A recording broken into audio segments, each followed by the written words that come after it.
चलिए, तो हम लोग बात कर लेते हैं। आज का टॉपिक क्या है बात करने का? Organisational structure. क्या मतलब होता है इसका? अभी तक आपने क्या सीखा था कि व्हाट इज एन ऑर्गेनाइजेशन। आज हम बात करेंगे कि ऑर्गेनाइजेशनल स्ट्रक्चर का मतलब क्या होता है। एक ऑर्गेनाइजेशन का ढांचा। क्या बोला? ढांचा। आप अगर देख पा रहे हैं तो बोर्ड पे एक बहुत ही अच्छी बात लिखी हुई है। वो क्या लिखा हुआ है? It can be defined as a framework. अगर हम इसको पॉइंट आउट करेंगे तो क्या लिखा हुआ है? इट इज अ फ्रेमवर्क जिसमें क्या होता है? Under which all managerial and operational task are performed. क्या मतलब है इस बात का? देखो, दो तरह की बातें लिखी हुई है।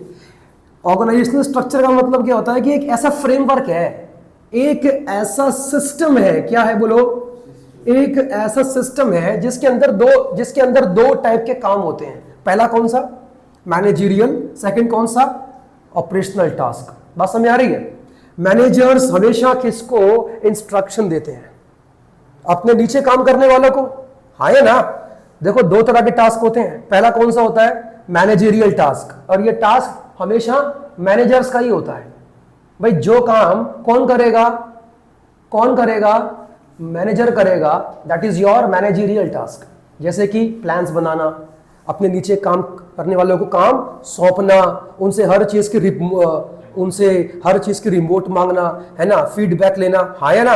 ये क्या है? This is your managerial task. और ये क्या लिखा हुआ है? ऑपरेशनल टास्क कौन से होते हैं? जो एम्प्लॉय करते हैं। मैनेजर के नीचे जो लोग काम कर रहे हैं, जो भी वो काम करेंगे, वो क्या होगा बोलो? ऑपरेशनल टास्क होगा। बात समझ आ रही है? जैसे कि इसको समझो कि एक ए नाम का एम्प्लॉय है। सॉरी, एम्प्लॉय नहीं है, बॉस है। कौन है? बॉस। उसके नीचे बी, सी एंड डी काम करते हैं। ए कौन है? बॉस है। बी, सी और डी उसके नीचे काम करते हैं। तो ए उनका बॉस हुआ, बी, सी और डी कौन हुए? उसके सबऑर्डिनेट्स हुए, एम्प्लॉयज हुए। बात तो एक ही हुई, है ना? तो इसका मतलब साफ हो गया कि बी जो है, सॉरी, ए जो है वो बी, सी और डी को ऑर्डर देगा, इंस्ट्रक्शन देगा। बी, सी और डी उसके बदले में उससे काम की रिपोर्ट देंगे, उसको फीडबैक देंगे। है ना? अगर मैं यहां पे डायग्राम के थ्रू बात करता हूं, जैसे मान लेते हैं कि कौन है ये कौन है? ए है। इसके नीचे कौन कौन काम कर रहा था? एक बी काम कर रहा है, एक सी काम कर रहा है और एक डी काम कर रहा है। एक ऐसा फ्रेमवर्क जिसके अंदर जिसको देखने के बाद एटलीस्ट आपको यह क्लियर हो जाए कि हां भाई, कौन किसको रिपोर्ट करेगा। क्या बोला? कौन किसको रिपोर्ट करेगा, कौन किसको इंस्ट्रक्शन पास करेगा। इसके अंदर यह साफ हो रहा है, इसको देखकर ही साफ हो रहा है कि इसमें इंस्ट्रक्शन पास करने का राइट किसके पास है? ए के पास है। बी, सी और डी उसके इंस्ट्रक्शंस को मानेंगे। तो इसी फ्रेमवर्क को हम क्या कहते हैं? ऑर्गेनाइजेशनल स्ट्रक्चर कहते हैं। कुछ पॉइंट हुआ क्लियर? मतलब जिसमें आपकी ड्यूटीज, अथॉरिटीज, रिस्पॉन्सिबिलिटीज क्या हो? डिफाइंड हो। अब इसको देखकर मालूम पड़ रहा है कि हाँ भैया, ए के पास क्या है? अथॉरिटी है। बी और सी और डी उसके नीचे काम कर रहे हैं। बी, सी और डी किसी और को रिपोर्ट नहीं कर सकते। वो जब भी रिपोर्ट करेंगे तो सिर्फ और सिर्फ ए को ही करेंगे। ये एक ऑर्गेनाइजेशनल स्ट्रक्चर है। क्या आप मानते हो कि इट इज वेरी इंपॉर्टेंट? होना चाहिए। क्यों नहीं होना चाहिए? अगर इस तरह का स्ट्रक्चर नहीं होगा ना, तो बी, सी और डी लावारिस होंगे। कौन होंगे? लावारिस होंगे। उनको मालूम ही नहीं होगा कि हम क्यों काम कर रहे हैं, किसके लिए काम कर रहे हैं, हमको ऑर्डर कौन देगा, हम किसको रिपोर्ट करेंगे, फीडबैक हम किसको देंगे। ये बेचारे लावारिस हैं। हाँ, है ना? आपने कभी, जब आपको ना 6th क्लास में थे, 7th क्लास में आए होगे, तो आपने एक बात सुनी होगी, सोलर सिस्टम। पढ़ा है? बताना उसमें क्या था, उसमें क्या सीखा था आपने? सन क्या है? सेंटर है। किसका? पूरे सोलर सिस्टम का। और उसके इर्द गिर्द कौन घूमते रहते हैं? प्लैनेट्स घूमते रहते हैं। अच्छा, अर्थ के इर्द गिर्द कौन घूमता है? मून घूमता है। नहीं है? ये क्या है? It's a kind of a structure of the solar system. अगर ये स्ट्रक्चर नहीं होगा तो बताओ क्या होगा? साइंस क्या कहती है इस बारे में? जो एस्ट्रोलॉजर्स होते हैं आपके, नहीं, जो मतलब आपके स्पेस का जो स्टडी करते हैं, क्या कहते हैं उन्हें? Astronaut, sorry, astronauts. वो क्या मानते हैं? अगर अर्थ नहीं होगी तो क्या होगा? मून पूरे के पूरे विश्व में कहीं और खो जाएगा। वो अर्थ की वजह से ही अर्थ के चारों तरफ घूमता रहता है। अच्छा, धरती भी पूरे के पूरे स्पेस में कहीं नहीं खोती नहीं है। क्यों नहीं खोती? क्योंकि उसको जो होल्ड करने वाला है वो कौन है? सन है। तभी तो उसके चक्कर लगाती रहती है। अगर सन खो जाएगा या सन नहीं होगा तो क्या हो जाएगा? क्या हो जाएगा? धरती कहीं स्पेस के अंदर खो जाएगी, लावारिस हो जाएगी। बिल्कुल सेम वे में ये भी स्ट्रक्चर है आपका। भाई बी, सी और डी काम करने को तैयार है। बी, सी और डी काम करने को, शर्त क्या है कि उन्हें पहले मालूम तो हो कि हम किसके लिए काम कर रहे हैं, क्यों काम कर रहे हैं, हमें कौन ऑर्डर देने वाला है, हम किसको रिपोर्ट करेंगे। तो ये इस तरह की स्ट्रक्चर से ही सामने आता है।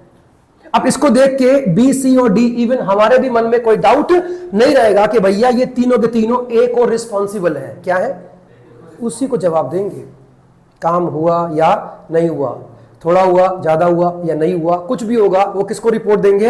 ए को। अच्छा, ये बात मानते हो कि ए इन तीनों को डांटने का भी अधिकार रखता है? बिल्कुल। भाई तुम्हारे ऊपर काम कर रहा है, वो तुम्हारा इंचार्ज है, वो तुमसे काम का फीडबैक मांगेगा और तुम्हें उसको प्रॉपर फीडबैक देना है। और अगर वो तुम्हारी गलती को ठीक करता है तुम्हें डांट के, तो तुम्हें उसकी बात को भी सुनना है, मानना है, तैश में नहीं आना है। तैश में आओगे तो भैया लात खाओ और जाओ बाहर, बहुत बैठे काम करने वाले। बात समझ आ रही है? ये पॉइंट हुआ clear? This is known as what? Organisational structure. अब ये बता दो आपको समझ में क्या है, कोई भी आप में से, मतलब क्या है?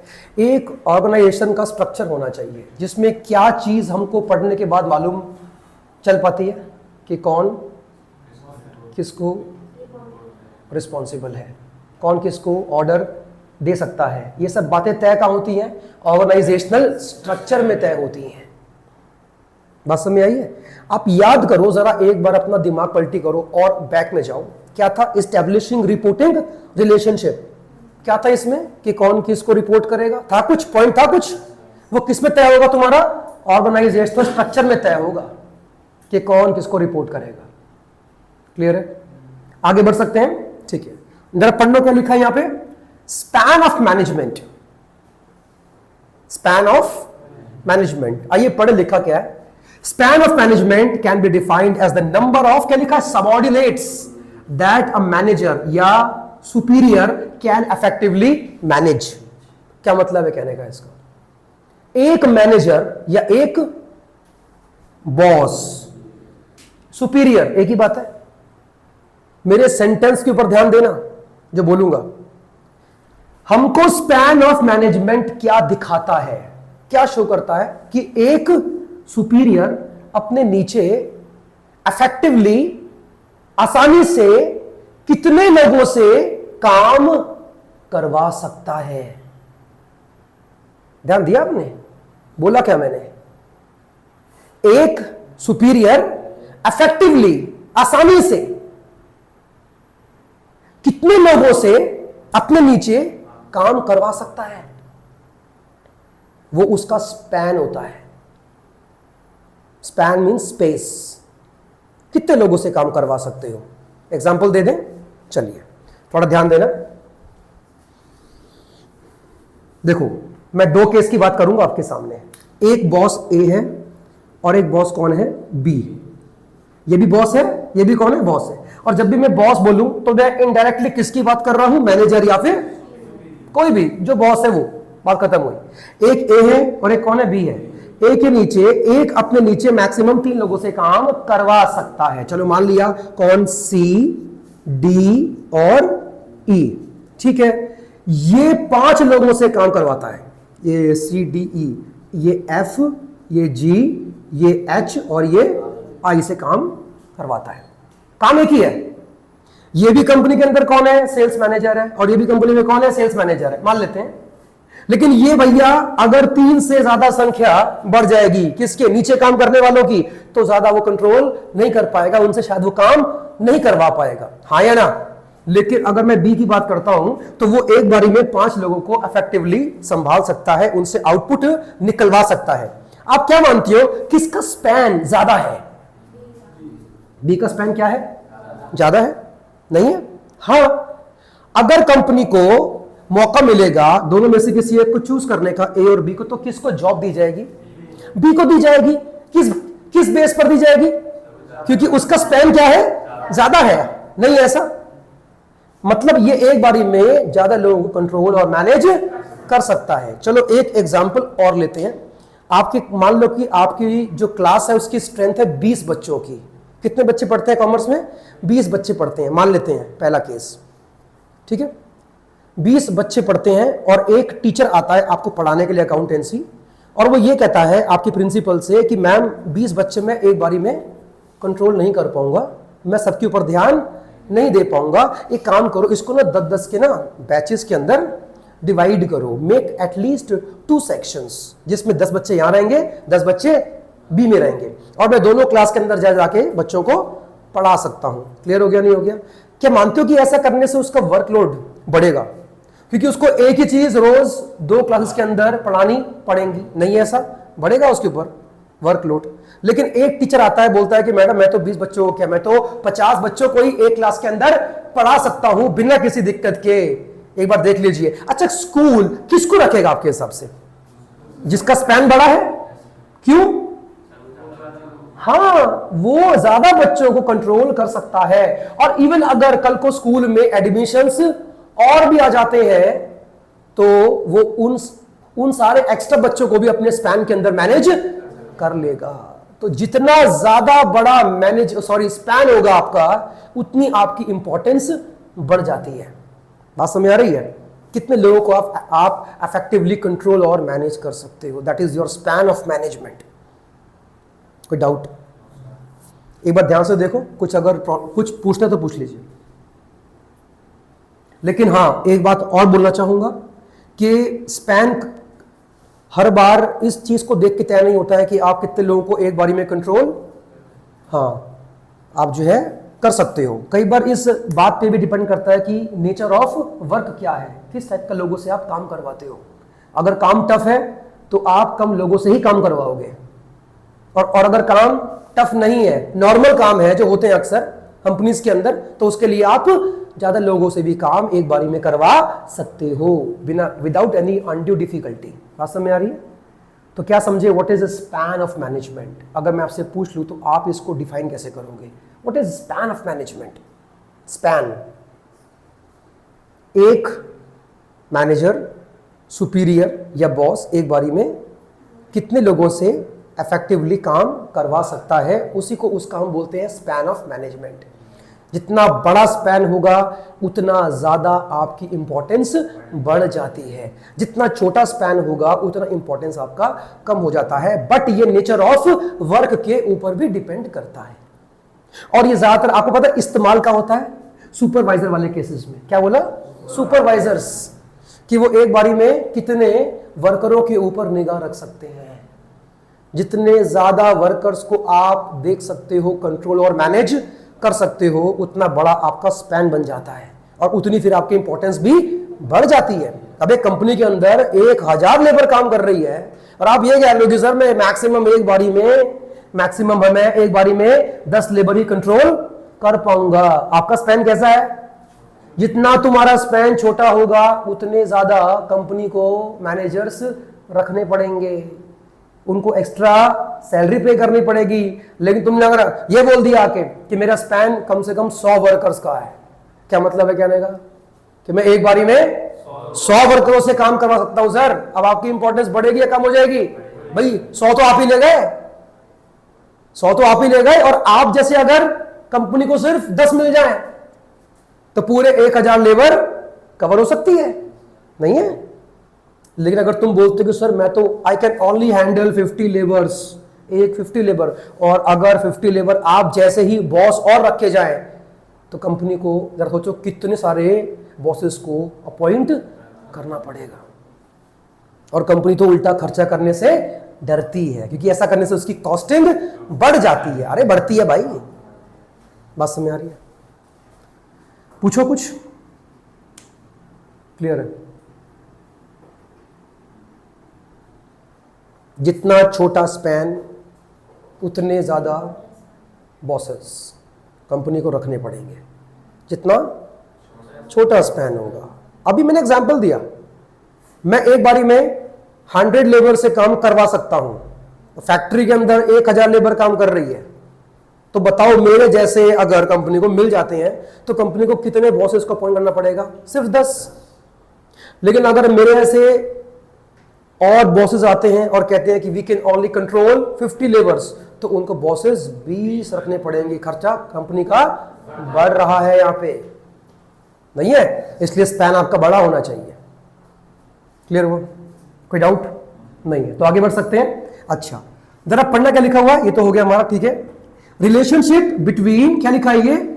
Organisational structure and span of management. इसका मतलब ये है कि सर जो आपने ऊपर हमें टॉपिक एक्सप्लेन कर दिया है, क्या नाम था उसका? ऑर्गेनाइजेशनल स्ट्रक्चर और स्पैन ऑफ मैनेजमेंट के बीच में किस तरह का रिलेशनशिप है, मुझे आप बताइए। इसको रब कर दूं? ये रब कर दूं? चलो ये रब कर दिया। सर ये तो अभी तक हमने पढ़ा ही नहीं, लेकिन जवाब मैंने आपको इसका दे दिया है, अगर आप ध्यान देंगे तो।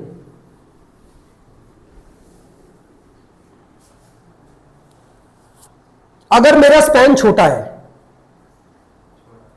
मतलब मैं कम लेबरों से काम करवा सकता हूं, तो ये बता दो ऑर्गेनाइजेशनल स्ट्रक्चर बड़ा बनेगा या छोटा बनेगा? एक बात बोलूं, जितने ज्यादा बॉस उतना स्ट्रक्चर बड़ा। क्या बोला? उतना स्ट्रक्चर बड़ा। जितने कम बॉस उतना स्ट्रक्चर छोटा। क्या होना चाहिए? स्ट्रक्चर बड़ा होना चाहिए या छोटा होना चाहिए? कंट्रोल करना किसको आसान है, बड़े को छोटे को? छोटा बनना चाहिए ना। छोटा कब बनेगा? OS का मतलब क्या है? छोटा कब बनेगा? जब स्पैन बड़ा होगा। तो क्या सीखा आपने? क्या सीखा? बोलो।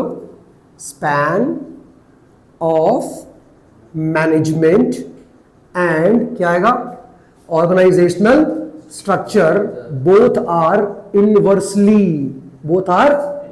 Inversely related. मतलब क्या है कहने का? बोलो। क्या सीखा? इनवर्सली कैसे? अगर स्पैन क्या होगा? If span of management is wider, मतलब बड़ा है, मैं एक बारी में ज्यादा लेबरों से काम करवा सकता हूं। अगर कैसा है? वाइडर है, comma, organisational structure will be shorter.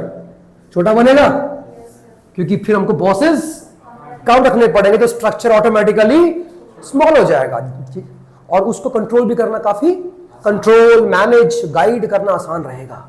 ठीक है। अच्छा, और अगर क्या होगा? If span of management is narrow, मैं कम लोगों से काम करवा सकता हूं, तो ऑर्गेनाइजेशनल स्ट्रक्चर विल बी क्या लिखेंगे इसके बारे में? वाइडर। क्या हो जाएगा? वाइडर हो जाएगा।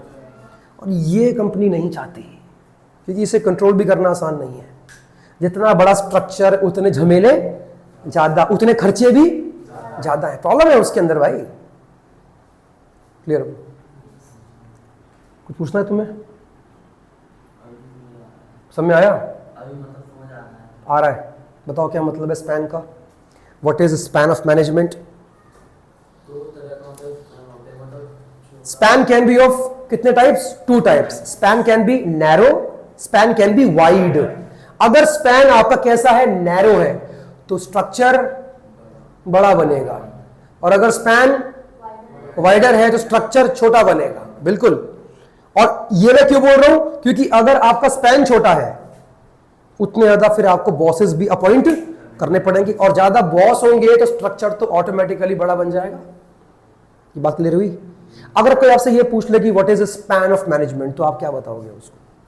स्पैन ऑफ मैनेजमेंट क्या होता है? अभी मैंने क्या बोला इसके बारे में कि सर एक सुपीरियर, एक बॉस अफेक्टिवली कितने लोगों को एक बारी में कंट्रोल और मैनेज कर सकता है बिना किसी प्रॉब्लम के, उसी को बोलते हैं उसका स्पैन ऑफ मैनेजमेंट। स्पैन कैसा होना चाहिए? वाइडर होना चाहिए। चौड़ा होना चाहिए? वाइड। बड़ा होना चाहिए। बता दूं? नंदनी कुछ पूछना है? ठीक। ध्यान रखिएगा, ये क्वेश्चन एग्जाम्स में आ सकता है। चलिए अब आइए एक बार बात करते हैं टाइप्स ऑफ, क्या बोला, टाइप्स ऑफ ऑर्गेनाइजेशनल स्ट्रक्चर्स। दो तरह के होते हैं, नहीं, it is of two types. पहला क्या होता है, फंक्शनल स्ट्रक्चर, लिखा है बुक में, फंक्शनल स्ट्रक्चर। और एक क्या होता है, डिविजनल स्ट्रक्चर, डिविजनल स्ट्रक्चर। आइए पढ़ते हैं इसके बारे में कि मतलब क्या है इनका। जरा पढ़ना क्या लिखा है, फंक्शनल स्ट्रक्चर का मतलब क्या होता है, ऐसा ऑर्गेनाइजेशनल स्ट्रक्चर जो किस बेस पर बना है, on the basis of function, on the basis of function. अगर मैं इसके बारे में लिखूं अपने वर्ड्स के अंदर, जो बुक में लिखा है मैं उसकी बात नहीं कर रहा हूं, क्या होगा मतलब इसका, बोलो, an organisational structure which is क्या है आगे, which is made on the basis of, क्या लिखूंगा, फंक्शंस। क्या लिखा, on the basis of functions. अच्छा, एग्जाम्पल देके बात करें। हाँ, इसमें एक बात है, ये कहां पे कामयाब है, ये वहां कामयाब है वेयर द ऑर्गेनाइजेशन, क्या बोला, where the organisation is dealing in a single product. किसमें डील करती है,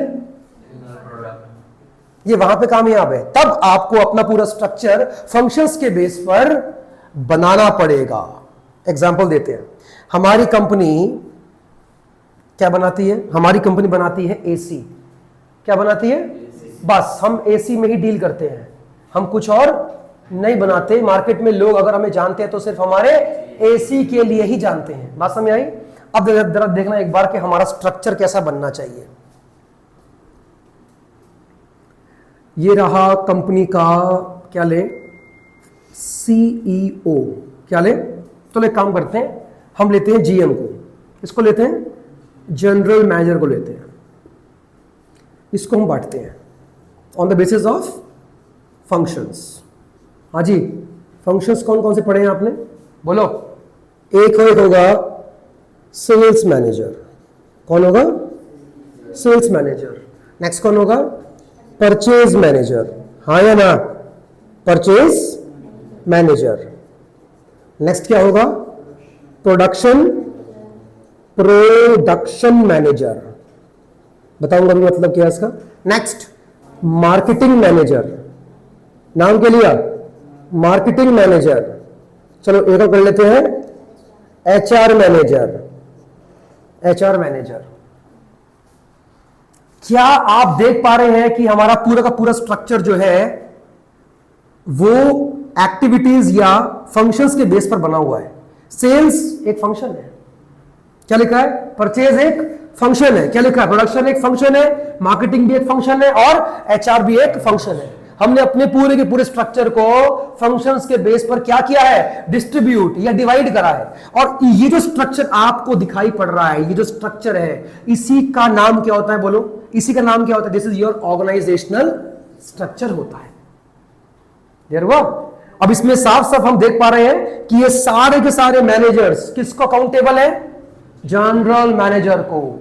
जनरल मैनेजर इनको इंस्ट्रक्शन पास कर सकता है, इनको ऑर्डर दे सकता है। बात समझ आ रही है, बोलो भाई। और इसी का नाम क्या है, फंक्शनल ऑर्गेनाइजेशनल स्ट्रक्चर कहते हैं इसको।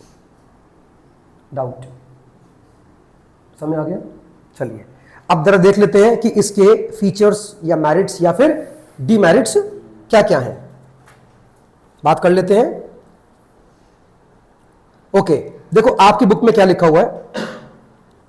अब एक चीज तो आपको ध्यान रखनी है कि अगर हम किसकी बात करते हैं, बोलो, फंक्शनल स्ट्रक्चर की बात करते हैं, तो ये इट इज वेरी इंपॉर्टेंट कि आपकी डीलिंग सिर्फ एक ही सामान में होनी चाहिए।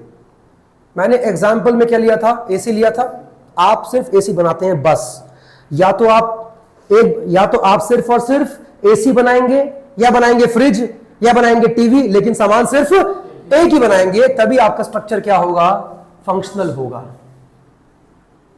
समझ आ गया?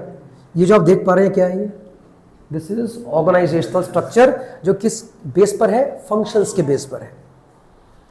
यहां लिखा है एडवांटेज ऑफ फंक्शनल स्ट्रक्चर। पहला, फंक्शनल स्पेशलाइजेशन। क्या बोला? क्या मतलब हुआ? अगर आपका ऑर्गेनाइजेशन किस बेस पर बना है, फंक्शंस के बेस पर, तो पहला बेनिफिट तुम्हें उसका क्या मिलने वाला है, आपको मिलेगा the benefit of functional specialisation. अच्छा एक बात बताओ, अगर आपका जो पूरा स्ट्रक्चर है वो फंक्शंस के बेस पर बना हुआ है, इसका मतलब क्या हुआ कि आपका फोकस सामान पे नहीं, किस पे रहता है, फंक्शंस पे रहता है। तो क्या sales, purchase, production, marketing, HR में काम करने वाले हर एक आदमी अपने अपने फंक्शन में क्या बन जाएंगे, स्पेशलाइज बन जाएंगे। और जब स्पेशलाइज्ड बन जाएंगे तो काम जल्दी करेंगे या टाइम लगाएंगे, कॉस्ट बहुत खाएंगे या कम खाएंगे? क्या ये फायदा नहीं है? अगर आपका स्ट्रक्चर कैसा है, फंक्शनल है, इसका मतलब है कि सामान पे इतना फोकस नहीं है आपका, क्योंकि सबको ये बात मालूम है कि हम क्या बनाते हैं, हम तो सिर्फ टीवी बना रहे हैं। तो ये सारे के सारे किस में एक्सपर्टीज गेन करने की कोशिश में रहेंगे। सेल्स वाला हमेशा इस चीज पर ध्यान देगा कि मैं और टेक्निक कौन कौन सी इस्तेमाल करूं अपनी सेल्स को बढ़ाने के लिए, टीवी की, हाँ है ना? उसका फोकस टीवी पे नहीं है, उसका फोकस सेल्स पे है। ये फायदा है किसका, फंक्शनल स्ट्रक्चर का, कि आपका जो फोकस है वो हमेशा अपने फंक्शन पे रहता है। अच्छा, इसका फोकस कहां रहेगा, कि मैं टीवी के लिए सबसे बेहतरीन टाइप का रॉ मटेरियल कहां से खरीद सकता हूं, नहीं है। इसका टीवी की मैन्युफैक्चरिंग के अंदर हम क्वालिटी कैसे लेके आ सकते हैं और जल्दी उत्पादन कैसे कर सकते हैं, ये क्या, हम टीवी की मार्केटिंग कैसे कर सकते हैं, कंपनी को ऑर्डर लाके दें। मार्केटिंग एंड सेल्स अलग अलग होते हैं, ध्यान रखना। मार्केटिंग वाले फील्ड में घूमते हैं और जानने की कोशिश करते हैं कि कस्टमर का टेस्ट एंड प्रेफरेंस क्या है, चेंज हुआ है, और अगर चेंज हुआ है तो वो अब इसमें चेंजेस कौन कौन से चाहता है। बात समझ आ रही है? ये क्या करेगा, फिर ये उसी हिसाब से कंपनी को बताओ, हाँ क्या लाके देगा, मैन पावर लाके देगा, ह्यूमन रिसोर्स लाके देगा। भाई इनमें से किसी के भी डिपार्टमेंट में अगर आदमियों की कोई कमी होती है, कोई वैकेंसी होती है, कौन फिल करवाएगा, हाँ, लेकिन इसको पहले इसको रिपोर्ट करना पड़ेगा कि मेरे डिपार्टमेंट में 3 आदमियों की कमी है, इस स्पेशलाइजेशन के हिसाब से आदमी ढूंढा जाए। क्या ये कंपनी को देगा, ढूंढ के देगा, लेकिन रिपोर्ट कहां से आनी चाहिए, उस पर्टिकुलर डिपार्टमेंट से जहां पे वैकेंसीज चल रही है। क्योंकि जब तक ये इसको रिपोर्ट नहीं करेंगे तब तक वो ढंग का आदमी आपको ढूंढ के नहीं दे पाएगा। क्लियर हुआ? तो सबसे बड़ा बेनिफिट आपको इसमें क्या मिलता है, बोलो, फंक्शनल स्पेशलाइजेशन। क्योंकि सबका फोकस किस पर है, अपने अपने फंक्शंस पर है। किसी का इस बात पे नहीं है कि हम टीवी बेच रहे हैं, क्योंकि हर एक बंदा जानता है कि हमारी जो कंपनी है वो सिर्फ और सिर्फ टीवी में ही डील करती है। क्लियर हो गया? चलो आगे देख लें। Second, effective control and coordination. Book लाए हो, घर जाके पढ़ना है इसको। मैंने पहला क्या पढ़ा था, बोलना, फंक्शनल स्पेशलाइजेशन। सेकंड क्या बोला मैंने, इफेक्टिव कंट्रोल एंड कोऑर्डिनेशन। इसका मतलब क्या भाई, क्योंकि आपकी डीलिंग तो सिर्फ एक ही सामान में हो रही है, तो कंट्रोल करना, कोऑर्डिनेट करना आसान रहेगा या मुश्किल रहेगा? आसान रहेगा सर। क्यों कोऑर्डिनेट करना आसान क्यों रहेगा? इसको इसको इसको इसको इसको कंफ्यूजन नहीं है। किस मामले में, कि हम टीवी बेच रहे हैं, हम तो ट्यूबलाइट भी बेचते हैं, हम तो फ्रिज भी बेचते हैं। अबे वो किस पर ध्यान लगाएगा अपना, नहीं है। और टीवी पे लाएगा तब जब आपकी डीलिंग भी सिर्फ टीवी में होगी। आपस में कोऑर्डिनेट करना काफी आसान हो जाएगा, क्योंकि हर एक बंदा जानता है कि हम क्या बेचते हैं। नेक्स्ट क्या लिखा है, इंप्रूव्स एफिशिएंसी। अच्छा, एफिशिएंसी का जब नाम आता है तो आपके दिमाग में क्या आता होगा, मिनिमम कॉस्ट। मिनिमम कॉस्ट, क्या यहां पे मिनिमम कॉस्ट में काम होगा? क्योंकि पहला पॉइंट क्या था, स्पेशलाइजेशन से हमेशा आपको ये बेनिफिट मिलता है कि कम कॉस्टिंग में काम होता है। क्या ये फायदा नहीं है? आगे बताना क्या लिखा है, अवॉइड्स डुप्लीकेशन। ये क्या होता है, एक ही काम को बार बार करने से रोका जाएगा। क्यों? क्योंकि सबको अपनी अपनी जिम्मेदारियां मालूम है और कोई किसी के काम में इंटरफेयर नहीं करेगा। एक काम को बार बार नहीं किया जाएगा क्योंकि सबकी अथॉरिटीज, काम, वर्क्स, एक्टिविटीज क्या है, वेल डिफाइंड है। और सबको ये बात मालूम है कि हमको रिपोर्टिंग सिर्फ और सिर्फ जीएम को ही करनी है, नहीं है। आगे बताना क्या लिखा है, ईज इन ट्रेनिंग। ट्रेनिंग में देना काफी आसान है। क्यों? क्यों? क्योंकि आपका फंक्शन के बेस पे बना है क्या, पूरा का पूरा स्ट्रक्चर बना हुआ है, नहीं है। अगर परचेज वाले ने ये बोला, कौन है ये, परचेज मैनेजर, भैया 3 लोग हैं मेरे नीचे जिनको ट्रेनिंग की जरूरत है, तो भैया एचआर जो मैनेजर होगा उसके दिमाग में कंफ्यूजन नहीं रहेगा कि भैया ये कौन से डिपार्टमेंट में काम कर रहे हैं, क्योंकि आपका जो स्ट्रक्चर है वो फंक्शंस के बेस पर बना है। तो वो पहले ही जानता होगा कि अच्छा ये अगर परचेज वाले में काम कर रहे हैं तो इनको ट्रेनिंग भी परचेज वाले काम की मिलनी चाहिए। इसमें आगे प्रॉपर अटेंशन, सबके सब अपने अपने एक्टिविटीज के ऊपर प्रॉपर अटेंशन दे पाएंगे क्योंकि सबको पता है कि उनके काम क्या क्या है, कोई कंफ्यूजन नहीं है। बात समझ आ रही है? अब आता है इसके डीमेरिट्स। क्या बोला, फंक्शनल एम्पायर, मतलब फंक्शनल एम्पायर, किसी का ध्यान इस बात पे नहीं होगा कि हम गोल कैसे अचीव करें, कंपनी का गोल कैसे अचीव करें। हर एक का फोकस रहेगा मैं अपनी फंक्शन में कैसे अच्छा बनूं। इसका ध्यान कभी भी इसकी एक्टिविटीज के ऊपर नहीं जाएगा, जबकि ये भूल गया है कि सबके काम आपस में क्या है, इंटर रिलेटेड है। लेकिन फंक्शन का मतलब होता है कि सिर्फ और सिर्फ अपने फंक्शन पर ही ध्यान देगा, उसका ध्यान टीवी पे है ही नहीं, तो ध्यान किस पर है, सेल्स पर है, how to increase the sales, नहीं है। मतलब ओवरऑल जो गोल कंपनी ने रखा होगा उस पर नहीं है। क्या फोकस है, मैं सेल्स बेहतरीन कैसे कर सकता हूं। कंपनी का गोल भाड़ में गया, सब डिपार्टमेंट भाड़ में जाए, मुझे मिलना चाहिए एम्प्लॉय ऑफ द मंथ का, एम्प्लॉय ऑफ द ईयर का रिवॉर्ड, हाँ उनको मिलना चाहिए। बाकी चाहे अपने गोल को अचीव कर पाए या ना कर पाए, मुझे करना है। बात समझ आ रही है? मतलब इसमें कहीं ना कहीं इंसान स्वार्थी हो जाता है, सिर्फ अपने बारे में सोचता है। आगे डिफिकल्टी इन कोऑर्डिनेशन। अब ये क्या हुआ, देखो देखो अब क्या बन चुका है, आदमी स्वार्थी बन चुका है, तो पक्की बात है दूसरे के डिपार्टमेंट से कोऑर्डिनेट शायद नहीं करेगा। क्यों नहीं करेगा, देखो एग्जांपल दे दूं।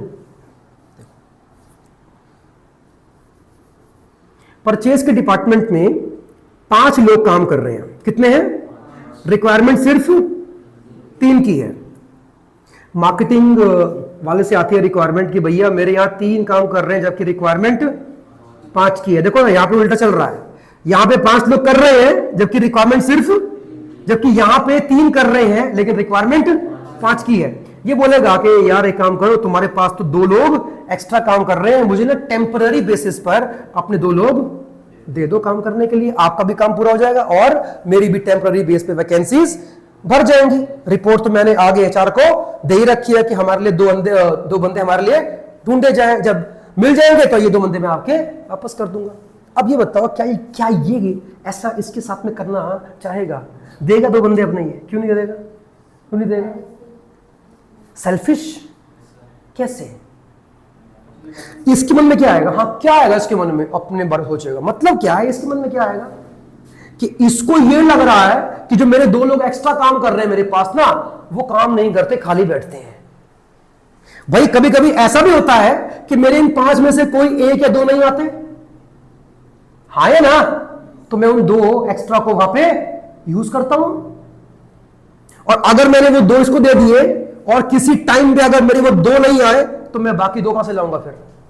इसलिए अच्छा है कि मैं उसकी हेल्प, मैं उसे कोऑर्डिनेट, अरे बाहर में जाए ऐसे में जाते, फोकस सिर्फ अपने ऊपर है, जबकि फोकस कंपनी के गोल पे होना चाहिए। आप तो सिर्फ अपने बारे में सोच रहे हो यार, ये कमी है इसकी बहुत बड़ी। आगे बढ़ सकते हैं, नेक्स्ट लिखता है, अरे है ही नहीं, अच्छा पेज ज्यादा पलटी हो गई।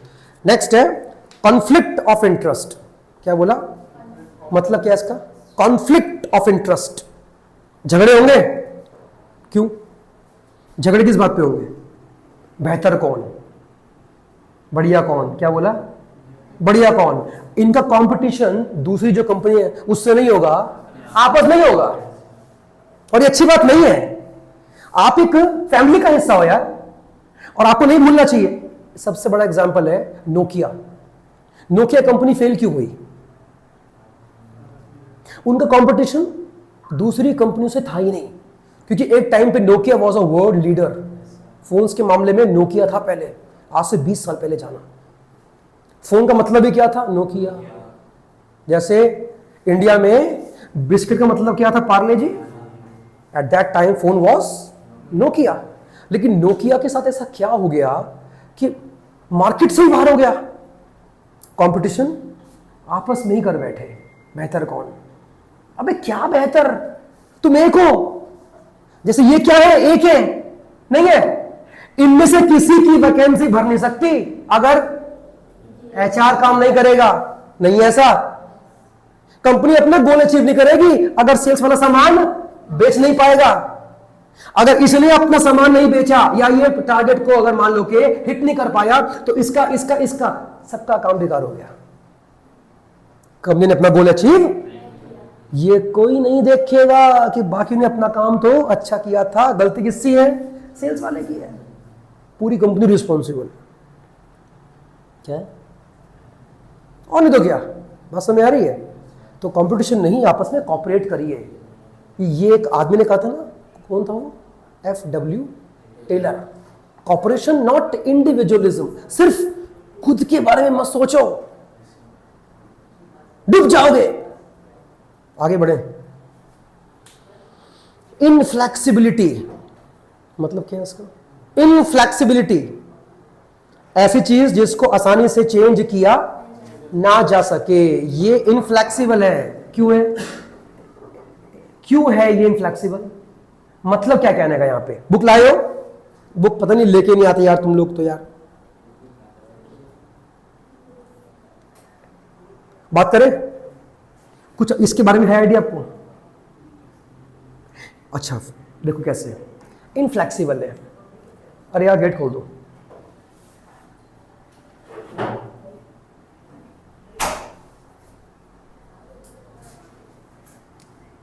मार्केटिंग के अंदर जिसको ट्रेनिंग आपने दी है, क्या बोला, किसी इंप्लॉय को अगर आपने मार्केटिंग के अंदर ट्रेनिंग दी है तो वो चेंज होके किसी और डिपार्टमेंट में उस चीज का बेनिफिट नहीं दे सकता। क्या समझे, आपने किसको ट्रेनिंग दी थी, मार्केटिंग वाले को। अगर ये चाहे कि वो जो आपने ट्रेनिंग इसको दी है कुछ बेनिफिट उसका हमें मिल जाए, मिल सकता है। उसको ट्रेनिंग किसकी मिली है, that's why it is totally inflexible. जो जिसके लिए बना है, जिसको जहां की ट्रेनिंग मिली है, बेनिफिट भी उसी डिपार्टमेंट को देगा, वो किसी और को उसका बेनिफिट नहीं मिल सकता है। बात समझ आ रही है, that is why it is inflexible. ये जगह जगह चेंज नहीं हो सकता है। आगे, difficult to hold accountable, difficult to hold accountable मतलब, और कोई लॉस हुआ कंपनी को तो उसका जिम्मेदार कौन है, इस चीज को फाइंड करना काफी मुश्किल है। लकी कौशिक यहां देखिए, कंपनी को क्या हो गया, क्या बोलेगी कंपनी, सेल्स तुमने सामान ठीक से नहीं बेचा। ये क्या बोलेगा, सर मैंने तो सामान बेचा, सामान नहीं बिका क्योंकि सामान की क्वालिटी बेकार थी। वो इल्जाम किस पे लगा रहा है, किस पे लगा रहा है, वो इसने सही नहीं बनाया। ये क्या बोलेगा, मुझे जैसा कच्चा माल मिलेगा मैं तो वैसे ही बनाऊंगा। वो पर्चे से फेंक रहा है। ये कह रहा है कि भैया जब प्रॉपर पैसा नहीं मिलेगा तो क्वालिटी वाला सामान कैसे लेकर आऊं, वो कब फेंक रहा है, फाइनेंस में फेंक रहा है। अब जिम्मेदार कौन है ये निकालना काफी मुश्किल पड़ रहा है, क्योंकि सब अपना इल्जाम दूसरे पे थोपने पे लग रहे हैं, नहीं है। और फाइनली क्या बोलेगा, कौन था फाइनेंस वाला, क्या बोलेगा, मैं क्या पैसा अपनी जेब से दूंगा, जितना कंपनी हमें सैंक्शन करती है पैसा उसके हिसाब से मैंने आपको दे दिया, मेरी कोई गलती नहीं है। अबे तो गलती है किसकी, फिर सारे ठीक है यहां पर तो। बस में नहीं आ रही है, ये कहानी है फंक्शनल स्ट्रक्चर का कॉन्सेप्ट खत्म। अगली क्लास में क्या पढ़ेंगे? डिविजनल स्ट्रक्चर क्या होता है, उसके मेरिट्स क्या है, और ध्यान रखना फंक्शनल और डिविजनल के बीच में डिफरेंस बोर्ड में आता है। इसको पढ़ लेना याद से। क्लास यहीं पे ओवर करें। चलो।